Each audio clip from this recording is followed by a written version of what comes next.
पहले तो राजयोग के अंदर हम अपने आप को जानते हैं कि वास्तव में हमारी असली पहचान क्या है, क्योंकि अभी हम यही भूल चुके हैं कि हम वास्तव में हैं कौन। चाहे आपकी उम्र 20 साल हो, चाहे 40 साल हो, चाहे 60 साल 80 साल हो, और पूरे संसार के अंदर चाहे वो डॉक्टर हो, इंजीनियर हो, साइंटिस्ट हो, कोई भी हो, हीरो हो, सब के सब एक महान राज को नहीं जानते हैं पूरी दुनिया के अंदर। आज आप देखेंगे कोई एक भी व्यक्ति, सिर्फ हमारी अपनी बात नहीं है कि हम यहाँ हैं तो शायद हमें दुखी हैं, एक भी व्यक्ति ऐसा नहीं है जो ये कह सके कि हाँ भाई मैं सदा खुश रहता हूँ, सदा सुखी हूँ।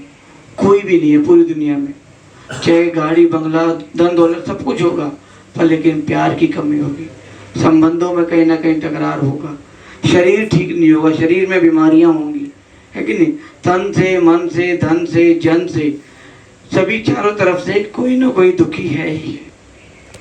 और वास्तव में एक कहानी के माध्यम से आपको बता दें कि एक बार एक व्यक्ति था जो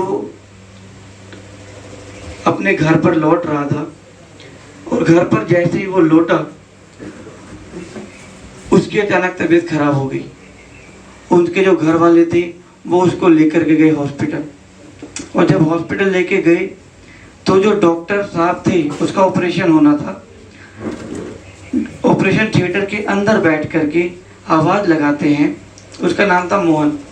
मोहन पेशेंट को अंदर ले आओ। किसको अंदर ले आओ? मोहन पेशेंट को। पेशेंट माना मरीज, ठीक है।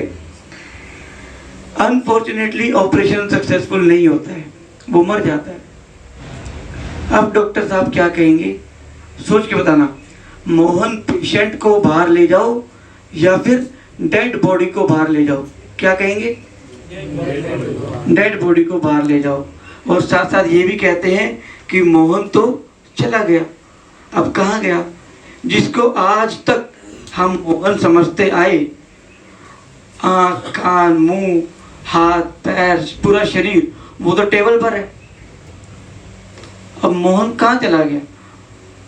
तो वास्तव में अब उस लाश को मारो, पीटो, चाहे चक्कू से काटो, कुछ दर्द महसूस होगा? नहीं होगा। बिल्कुल सिंपल सरल भाषा में आपको बता। तो सुख दुख महसूस करने वाली शक्ति कौन थी? वो शरीर तो नहीं था। जो शरीर को चलाने वाली शक्ति जिसे आत्मा कहते हैं वो हम यहाँ सभी तिलक लगाते हैं यहाँ पर। अब क्यों लगाते आए हैं किसी को नहीं मालूम। कहेंगे ये तो परंपरा से चला आ रहा है, परंतु क्यों किसी को इस राज का मतलब नहीं पता। आज की डेट में साइंस भी ये कहती है हाइपोथैलेमस और पिट्यूटरी ग्लैंड्स के इंटरसेक्शन पॉइंट पे, माना 2.5 इंच अंदर 1.5 इंच नीचे जो इंटरसेक्शन पॉइंट है, वहाँ एक एनर्जी रहती है जो इस पूरे शरीर को चलाती। तो यहाँ पर बैठ करके हम इस पूरे शरीर को चलाते हैं। तो हम कौन है? एक स्टार, एनर्जी कहो, आत्मा कहो, रूह कहो, किसी भी नाम से कहो, पर हम एक ज्योति स्वरूप है, प्रकाश, एक लाइट। जैसे ये क्या है मेरे हाथ में? माइक। इसको मैं क्या कहूँगा? यह मेरा माइक है, ठीक है। मेरा माइक है, माना माइक अलग है, मैं अलग हूँ। दिख रहा है सबको? क्या मैं ये कह सकता हूँ कि मैं माइक हूँ? नहीं। जैसे ही मैं कह रहा हूँ मेरा है, माना ये अलग है, मैं अलग हूँ। ऐसे ही बचपन से लेके आज तक हम क्या कहते आए हैं? यह मेरा शरीर है, ये मेरी आंखें हैं, मेरा मुंह है, मेरे कान है। तो मेरा मेरा कहने वाली शक्ति कौन? मैं, है ना। अभी हमने मैं और मेरे को एक कर दिया, इसीलिए यहाँ गड़बड़ हो गई है। जो गहरे राज की बात है, इसको बड़े बड़े ऋषि मुनि, डॉक्टर, इंजीनियर, साइंटिस्ट, फिलोसफर, आचार्य, विद्वान नहीं जान पाए। तो ये वो राज की बात है कि हम वास्तव में कौन।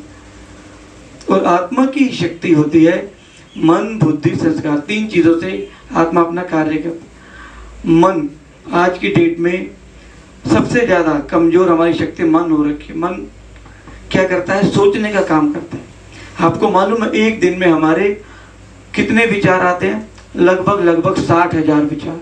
24 घंटे में 60,000 thought in a single day, और उसमें 95% से ज़्यादा हम फालतू की बातें सोचते हैं।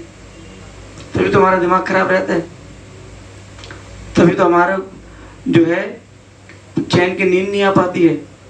इसी को एंजाइटी कहते हैं, इसी को डिप्रेशन का कारण भी क्या है कि हम लोग बहुत सोचते हैं। एक आम व्यक्ति को 60,000 विचार आते हैं, जैसे जैसे ये विचार 80,000 90,000 पहुंच जाते हैं तो वो डिप्रेशन का नाम ले लेता है। 1 लाख से ज़्यादा विचार चले गए एक दिन के अंदर तो फिर उसको मेंटल डिसऑर्डर कहते हैं, पागल कहते हैं। ऐसा होता है, जो जितने भी आप देखेंगे पागल खाने, उनके मन उनका रात को भी चैन से नहीं रहता, सोचता रहता सोचता रहता सोचता रहता। तो मन को कंट्रोल करने की विधि है राजयोग, जो हम आपको भी बताने वाले हैं। दूसरी हमारी शक्ति बुद्धि, इंटेलेक्ट, माना क्या समझ, क्या सही है क्या गलत है, इसकी जो जजमेंट पावर है वो है बुद्धि। चोर को भी पता है चोरी करना बुरी बात है, हर व्यक्ति को पता है क्या सही है क्या गलत है। भगवान ने हमें मन दिया, साथ साथ समझ भी दे दी, और साथ साथ क्या दे दिया, आजादी, कि अच्छा कर्म करोगे तो अच्छा फल भी तुम पाओगे, और बुरा कर्म करोगे तो बुरा फल कौन पाएगा, मेरे पिता, मेरा बेटा, पत्नी, माँ बाप नहीं, मैं खुद उसको भोगूंगा। यहाँ पर किसी का कोई दोष नहीं है पूरे संसार में। जो कुछ हो रहा है जैसे हो रहा है, इंसान अपने ही कर्मों का फल भोग रहा है, जानते हैं ना सभी। तीसरी शक्ति होती है संस्कार, आदत। जब मान लो एक बार धीरे धीरे एक बार कोई गलत आदत पड़ती है या अच्छी आदत पड़ती है, कुछ नई चीज हम ट्राई करते हैं तो शुरू शुरू में मुश्किल आती है। मान लो सुबह जल्दी उठने की आपको प्रैक्टिस करनी है, आप 2 दिन उठोगे 3 दिन उठोगे, आपको लगेगा नहीं यार बहुत नींद आ रही है। अगर आप 1 महीना रेगुलर उठना शुरू कर दो 4 बजे, तो अगले महीने आपको मुश्किल लगेगा नहीं, आदत बन गई। उसी प्रकार खाने पीने की कोई गलत चीज पीने की आदत हो गई तो 1-2 बार तो कड़वी लगती है 2 दिन बाद, पर पीते रहोगे तो वो फिर कड़वी लगनी बंद हो जाएगी। तो इसी प्रकार ये हमारा संस्कार बन जाता है। अब कहते हैं लोग खाली हाथ आए थे और खाली हाथ जाएंगे, क्या ऐसा है? क्या इंसान खाली हाथ आता है इस संसार में? सोच के बताओ। yes. क्या हम जाएंगे तो खाली हाथ जाएंगे? देखो, अगर इंसान खाली हाथ आता तो ये भेदभाव क्यों? कोई तो अमीर के घर में जन्म ले रहा है, कोई डॉक्टर के घर में जन्म ले रहा है, कोई फुटपाथ पे जन्म ले रहा है। क्यों? अपने कर्मों का हिसाब किताब साथ में लेकर के इंसान धरती पर आता। यहाँ पर कर्मों का हिसाब किताब सबका अपना अपना है। किसी को शरीर में बीमारी है, किसी को शरीर में बीमारी नहीं है। क्यों? पिछले पूर्व जन्मों का कर्मों का हिसाब किताब हमारा साथ साथ चलता है, और जो हमारे पिछले जन्म के संस्कार हैं वो भी साथ साथ आते हैं। आप देखेंगे एक ही घर में 2 बच्चे हैं पैदा हुए हैं, एक बहुत शांत था, एक बहुत गुस्से वाला, लड़ाई झगड़ा करने वाला, एक पढ़ने वाला है, एक शैतानी करने वाला है तो माँ बाप वही। तो इतना फर्क क्यों? क्योंकि पिछले जन्म के संस्कार अभी भी साथ चल रहे हैं। ये हमारा इस एक जन्म का हिसाब किताब नहीं है। हम जो भी हैं जहाँ भी हैं, कई जन्मों का हिसाब किताब है। और जब कई जन्मों का हिसाब एक साथ जब पहाड़ की तरह टूटता है तो इंसान के ऊपर बहुत भारी हो जाता है। तो इन सब चीजों से मुक्ति पाने की जो विधि है वही है राजयोग। जब आप राजयोग मेडिटेशन को सीख जाएंगे तो आप सबसे पहले अपने मन के ऊपर शासन करना सीख जाएंगे। जिसने अपने मन को जीत लिया मतलब उसने पूरी दुनिया जीत ली, और जिसने अपने मन को नहीं जीता वो सारी जिंदगी परेशान रहता है। ये आप सब जानते हैं। अब जन्म लेते लेते लेते लेते अब हमारी शक्तियां बहुत कम हो गई हैं। पहले जब भगवान ने हमें धरती पर भेजा था तब हमारा मन बिल्कुल तंदुरुस्त था, बिल्कुल दुरुस्त था, अच्छा, शक्तिशाली। हमारे अंदर आत्मा के 7 गुण भी होते हैं, सुख, शांति, प्रेम, आनंद, पवित्रता, ज्ञान व शक्ति। ये हमारे ओरिजिनल गुण हैं, ओरिजिनल नेचर है। गुस्सा करना किसी को पसंद नहीं है। गुस्सा करने के बाद भी लोग क्या कहते हैं, भाई मुझे 2 मिनट शांति से बैठने दो। क्यों कहते हैं? क्योंकि शांति ही हमारा धर्म है। असली धर्म जो आत्मा का है वो शांति है, प्रेम है। किसी को खुशी देते हैं, सुख देते हैं तो ही तो अच्छा लगता है, या दुख देते हैं तो अच्छा लगता है। किसी को सुख देते हैं, प्यार देते हैं, खुशी देते हैं तो अपने आप को भी अच्छा लगता है, क्योंकि वो हमारा असली धर्म है। आत्मा सुख स्वरूप है, आत्मा शांत स्वरूप है, प्रेम स्वरूप है, आनंद स्वरूप है।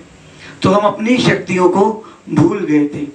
तो अब जो है परमात्मा स्वयं इस धरती पर आकर के हमें अपनी पहचान देते हैं और अपनी भी पहचान देते हैं कि जो जो तुमसे भूले हुई उन सबको भूल कर अब तुम एक मुझे याद करो। अब वो एक परमात्मा है कौन जिसको हमें याद करना है? सभी धर्मों के हिसाब से वो एक कौन है? कोई कहेंगे हिंदुओं का भगवान अलग है, मुस्लिम का अलग है, सिखों का अलग है, ईसाइयों का अलग है, बुद्धिज्म में अलग है। परंतु क्या भगवान अलग अलग है या एक ही है? दिल पे हाथ रख के जब हम सोचते हैं तो भगवान तो एक ही है। और वो है कौन? जिस प्रकार खरगोश का पिता खरगोश जैसा, हाथी का हाथी जैसा, शेर का शेर जैसा, इस शरीर का शरीर जैसा, तो हम आत्मा है। वास्तव में हम कौन है? आत्मा, ज्योति। तो हमारा पिता कैसा होगा? ज्योति जैसा, आत्मा के जैसा। इसीलिए उसको कहते हैं परमात्मा, कि वो परमात्मा है। वो है, वो भी एक ज्योति, परंतु वो हम सभी से श्रेष्ठ है, परम है। इसीलिए उसको परमात्मा कहते हैं और परम पिता भी कहते हैं। तो जैसे हम एक स्टार है वैसे हमारा पिता भी स्टार है। किस रूप में हम याद करते हैं? भक्ति मार्ग में भी देखेंगे, उसका नाम है शिव। शिवलिंग बनाते हैं ना, वो ज्योति स्वरूप का आकार है। यहाँ पर नेपाल में पशुपतिनाथ है। पशुपतिनाथ नाम कैसे पड़ा? जब जो इंसानों की बुद्धि पशुओं से भी बदतर हो चली, उन सभी को सदगति का रास्ता दिखाने वाला कौन है? वो एक परमात्मा। आज आप सोच के देखो, एक पशु, एक गाय ले लो आप। एक गाय का जीवन बेहतर है कि हमारा जीवन बेहतर? समझदार कौन है? गाय समझदार है कि हम समझदार हैं? हम समझदार हैं। परंतु यदि देखें तो हमारा जीवन उनसे ज़्यादा खराब हो चुका है। क्यों? क्योंकि हमें बात बात की टेंशन रहती है, कल की भी चिंता है, कल मेरा क्या होगा, कमाऊंगा नहीं तो मेरे बच्चे क्या खाएंगे, उनका क्या होगा। क्या गाय को चिंता है? किसी पशु को, जानवर को इतनी चिंता नहीं है, वो तो हमारी जिंदगी जी रहे हैं। और आज इंसान समझदार होने के बावजूद भी सबसे ज्यादा हैरान है, परेशान है, दुखी है। तो वही परमात्मा शिव, जिसका रूप है ज्योति बिंदु, स्वयं इस धरती पर अवतरित होकर के राजयोग की विद्या सिखाते हैं। राजयोग जिससे मनुष्य आत्माओं के जन्मों जन्मों के पाप कर्म भस्म होते हैं। जन्मों, इस जन्म के नहीं, जन्मों जन्मों के पाप कर्म भस्म होते हैं।